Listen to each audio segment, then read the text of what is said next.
When people hear entrepreneur, they either think of a hoodie wearing tech bro raising millions of dollars, or these days billions of dollars, or someone grinding 18-hour days in a shop, a small shop. But entrepreneurship has so many layers, and that is one of the most important things I've learned over the past 4 years building my business in Dubai. And today we are going to get into that. First of all, there are some misconceptions we have about entrepreneurship. Number one, you can build something meaningful even if it doesn't look like a traditional business. Number two, you don't have to go all in to be legit. And number three, we love Shark Tank, but not everyone wants to be on Shark Tank. Today, we're going to talk about the three different types of entrepreneurs and which one you might be aspiring to be. Let's get into it.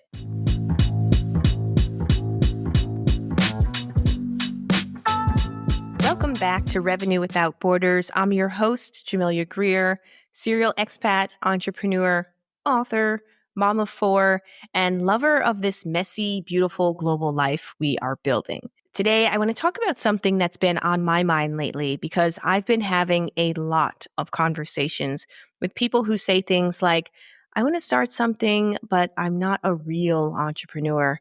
Or, I'm building a YouTube channel. Does that even count? Or this one is great. I'm still working my 9 to 5, so I guess I'm not really in business yet until I quit. Let me tell you something right now. If you're using your creativity, your voice, your skills to build anything that brings in income or impact, then baby, you are an entrepreneur, period. I kind of raised a little bit of where I might be headed in this. The first type of entrepreneur is the funded founder, and that is the type of entrepreneur that we hear about on the news all day long. We hear about the Sam Altmans raising billions of dollars. We hear about valuations.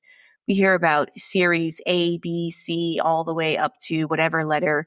These people who are raising capital like crazy. They have teams, they have publicity and PR teams. And when you think of them, you think about people who are VC backed, scalable, and they often are tech oriented. They usually have a go big or go home mindset. And for them, their whole life is what they're building at that point in time. And when I first started ByteBout, I think I had that type of founder in mind for what I wanted to be. And of course, the pros of that are, it's a big upside. You have access to capital. You've got momentum. You're kind of living life in the fast lane.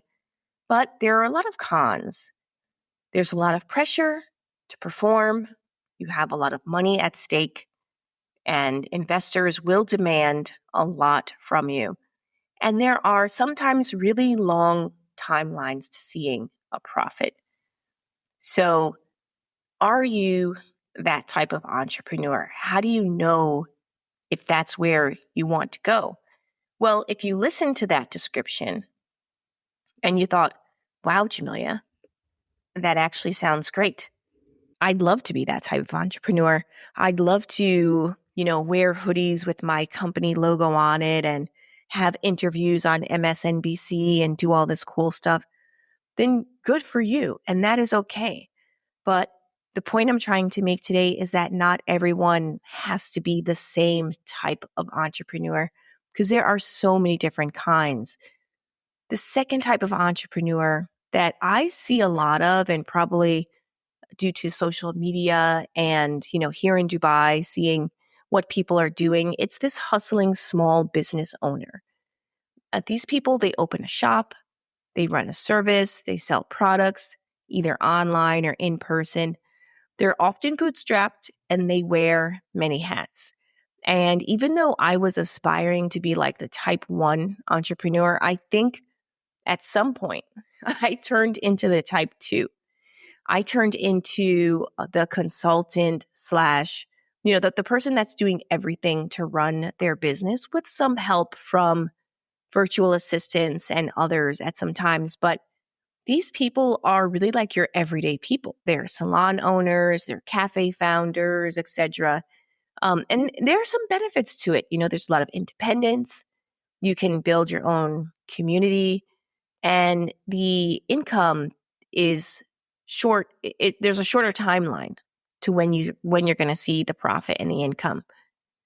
But there are a lot of cons to this. I'd say for me, one of the biggest um, cons to this being this type of entrepreneur has been that it is time intensive, and you really do have to learn a lot, right? I mean, nowadays on social media, we see people discuss things such as, get a virtual assistant, start growing your team, hire smart, or they say, hire slow, fire fast, or whatever the saying is. They really push people to not become this type of entrepreneur because you're essentially trading off your time for money. You're working a certain number of hours and you may or may not get paid depending on the success of the business. And it can be really tough. But this is the person that you probably admire on Instagram who's doing it all, right? And yes, it's impressive, but it's not the only way.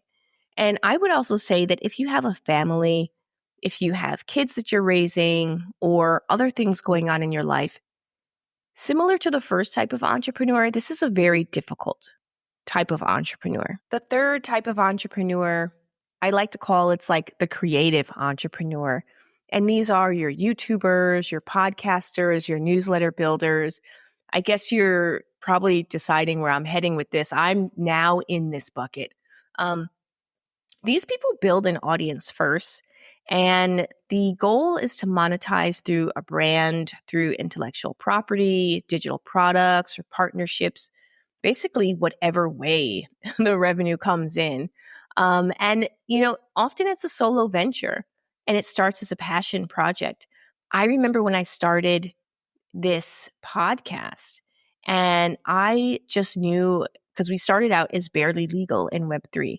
And I just knew that I wanted to talk about technology and law and everything that's happening at the intersection of technology and law.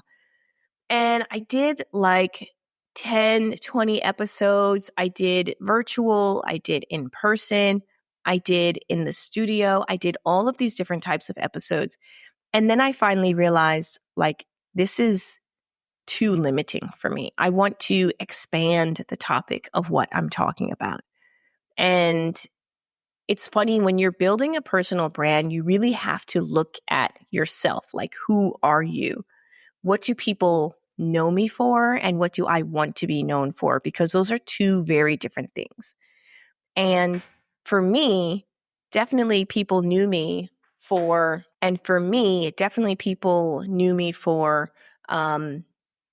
living abroad, being a mom of four, all of these things. And it was great, but I'm like, is there more to it than that? Like, why do I do what I do? Why have I become this serial expat, having lived in different countries and then just raising my kids abroad, living this life? Why? And it always has come from the fact that I want to be creative and I want to leave a legacy. And so I think these creative entrepreneurs have that in mind. They want full creative control. They don't really need a lot of overhead, and they want to do something that's scalable. The problem with this, which I'm realizing, is it's definitely a slow build. And a lot of the work that I do is platform dependent, whether it's YouTube or, the podcast. And it certainly requires consistency. Like if I don't post a podcast episode, I know you guys are checking Spotify or Apple, like, wait a minute, where's this week's episode? Where is she? I was looking to learn about X, Y, and Z. So that is the challenge with being a creative entrepreneur. And so as you can see, these are three different types of entrepreneurs, and they're all very different. But I would even argue that you can choose to be one of these three, or you can choose to be all of them in a different way, right? Because I've been all three in different seasons. And honestly, that's the point. Like, entrepreneurship doesn't have to be static. It doesn't have to be, you do this, you set out to do this one thing, and you only do this one thing in this one way. Because as you evolve, your business evolves and your lifestyle evolves. And it's so funny, like when I talk to my son about what I'm working on, he's like, "Oh, I thought you were working on X, Y, and Z." And I'm like, "Yes, I was working on that, but there were some challenges there." And I decided, like, people think that if I open a cupcake stand, I'm only going to sell cupcakes. It's like, no, if people come in and they're asking for frosting in a bag, then we got to put frosting in a bag. Like you've got to evolve, and you've got to listen to your community and also listen to yourself, right? You have to listen to yourself. And so what I found in my journey is that, yes, I'm a lawyer. Yes, I have experience in technology and data, but I kind of like this content creation. I don't know what it is about it. I enjoy it. I like producing things. And as a tech lawyer, I understand that these are assets. Every single podcast episode is an asset. This content library is an asset. And the more that I create, the more assets I have. And so, from a business standpoint, it makes sense to really look inside of yourself and say, what do I enjoy and how can I leverage that? How can I create more things that I actually enjoy doing? And another thing I'd say is that we've gotten to the point in society where we are so focused on monetization. And this is an important point that I'm going to make, is that if you are considering becoming an entrepreneur and you're considering leaving a 9 to 5, there are a lot of things to think about when it comes to the financial aspects, because the last thing you want to do is to leave a 9 to 5 where you have a reliable, steady income and then jump into something where you may or may not monetize for the first year. Like I've spoken to other podcasters. There's a guy that's going to come on next week. And he said when he started his podcast, he told himself, I'm going to be sitting in a room for a year and a half making podcast episodes, and I don't expect to make money from this. So he had that mindset that he was going to do something that he enjoyed doing, but he was going to commit to it for 18 months before he saw any revenue, so that when he did monetize, he could be like, okay, now I understand why and how I had to do that. And so I think for those of you that are just starting out, you should definitely put yourself in the mindset of, I'm going to choose something that I love and that I can actually work with over a long period of time without getting bored. You will feel frustrated and it will be challenging, but you don't need to give yourself this extra pressure of monetization. So when you think about these 3 types of entrepreneurs, I'd even add that there's a 4th type, which is the type of person who is about to become an entrepreneur and is now just exploring ways to do that, exploring how you can do that, and keep holding on to your 9 to 5, but starting some entrepreneurial project, whether it's a newsletter or a podcast or a YouTube channel, that's the creative side, or anything. And it doesn't conflict with your job, but it's an outlet and it's a way for you to stretch those entrepreneurial muscles. So let's do a quick self-check, because I know some of you are listening and you're like, oh, Jamelia, I don't know what type of entrepreneur I am. I like audio. I don't like being on video, or I like video. I don't like being audio, or I don't like any of those creative things. I just want to do something that's going to make me money, right? Like everybody has their own thing. So I want you to do a quick self-check and ask yourself, do I want time freedom or creative freedom? That's 2 totally different things. 2 totally different things. I want you to also ask yourself, do I care about scalability or sustainability? Right? So scalability is the first entrepreneur that we spoke about. I said, think of a tech bro with a hoodie on MSNBC talking about their recent valuation, their product capabilities, what they're going to do next. Is that what you're looking for? Or are you looking for something that's sustainable, that you can do over a long period of time? You should also ask yourself, am I solving a personal problem or building for a mass market? this is something that I think I neglected in the early stages of what I was building, because everybody thinks that everyone's going to want this.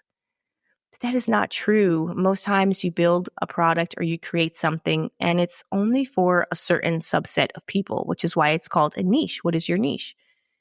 And so if you're solving for a personal problem, I guess now you can kind of say, I'm solving for the problem I had 5 years ago, which is I knew I wanted to do something entrepreneurial. I was living abroad. I had kids and family responsibilities, financial obligations. I wanted to do something, but I wasn't quite sure how to.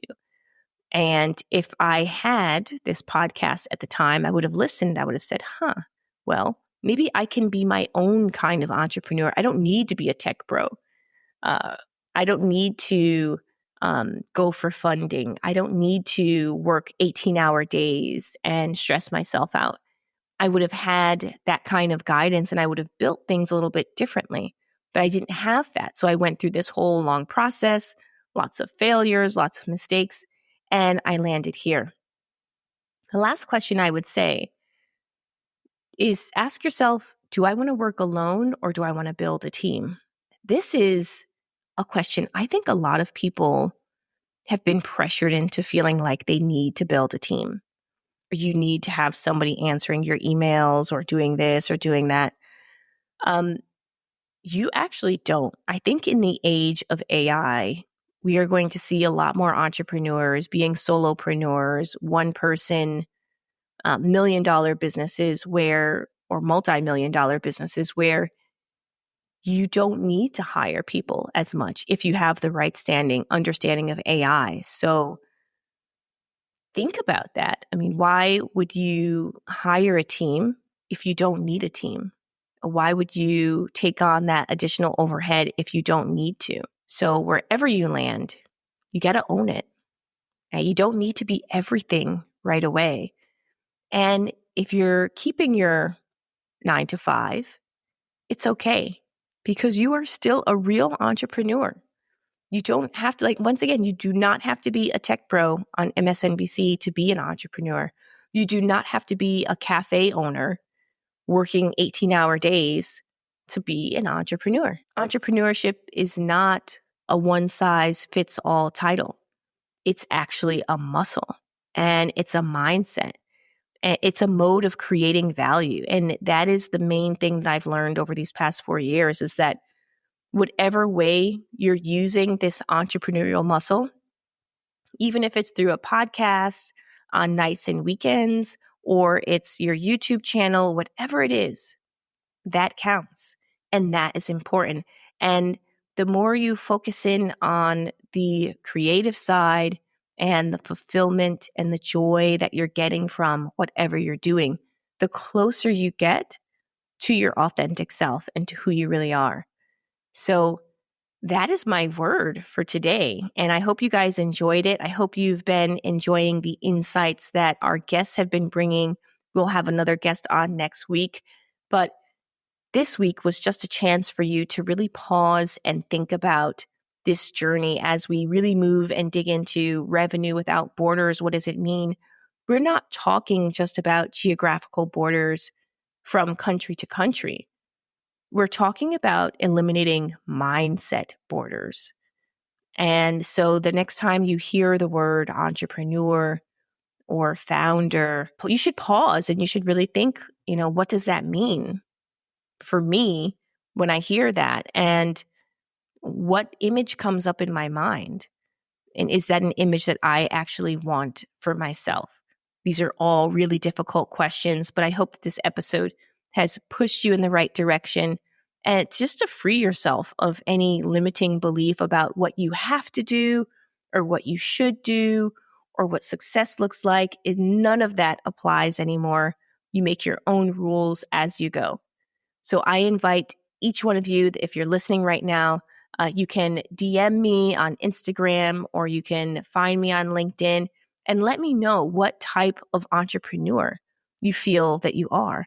I'd love to start a conversation around this and to really understand what direction you're headed with your entrepreneurial journey. And as always, thanks for listening, and I will see you guys next week. Until then, take care.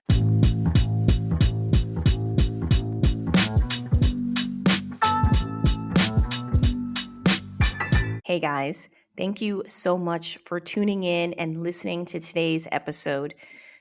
I appreciate when you guys tune in and the time that you take to listen to the show and support us. And I have one thing that I'd love for you to do that would really help us out, which is rate the show. If you've enjoyed it, make sure you rate it. You can do it on whatever platform you're listening on. That would do wonders for us. And if you really want to be a super fan and really support the show, there's a link below that you can support us and donate a small monthly contribution, which allows us to continue to create great content for you. Thanks so much again. Appreciate you and see you next time.